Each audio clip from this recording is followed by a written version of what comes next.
Afin de retrouver le chemin de la stabilité macroéconomique, le gouvernement zimbabwéen doit mettre en place une réforme monétaire en adoptant un taux de change flottant et en régularisant le rôle de la Banque centrale selon les recommandations de la Banque mondiale. Cette mesure devrait permettre au pays d'Afrique australe de rendre sa politique fiscale et monétaire plus prévisible afin d'installer la confiance dans sa monnaie qui se déprécie. Le dollar zimbabwéen a perdu plus de 60% de sa valeur par rapport au dollar américain depuis le début de l'année 2024, tandis que l'inflation annuelle est de 47,6% au Zimbabwe.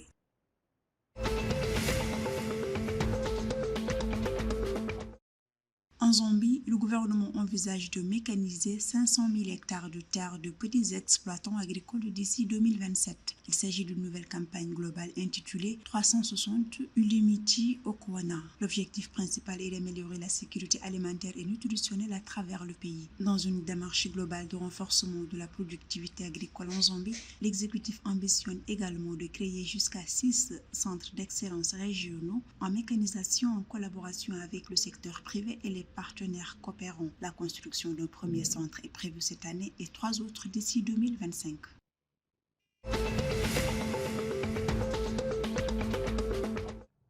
Selon le distributeur sud-africain de l'électricité Eskom, la crise énergétique en Afrique du Sud ne peut être surmontée que par des réformes au niveau des centrales électriques. À cet effet, la société chargée du service public de l'électricité en Afrique du Sud indique qu'il est impératif qu'elle soit immédiatement habilitée à gérer le redressement technique sans être gênée par de longues procédures d'entreprise. Eskom appelle ainsi à une révision des centrales au charbon dont beaucoup ont entre 30 et 40 ans. L'Afrique du Sud est aux prises avec les délestages électriques depuis plus d'une décennie en raison du vieillissement des centrales thermiques mal entretenues et des problèmes de gouvernance.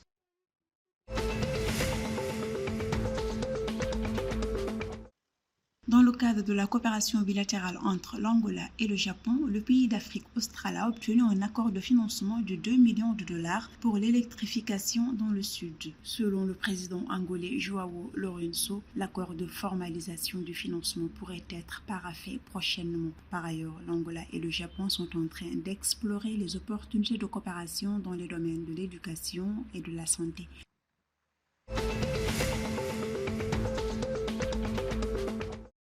En Namibie, Jacqueline Chipanga a été nommée secrétaire générale par intérim de la Fédération namibienne de football. Jacqueline Chipanga est l'ancien entraîneur-chef des Braves Gladiators, l'équipe nationale féminine de football de Namibie. Elle remplace Jochen Trott, qui occupait ce poste par intérim. En tant qu'ancienne joueuse puis entraîneur, Jacqueline Chipanga est institutrice de la Fédération internationale de football association FIFA. Elle forme des techniciens en les faisant profiter de son expérience. Elle s'est donnée pour mission d'accélérer le développement du football en Namibie.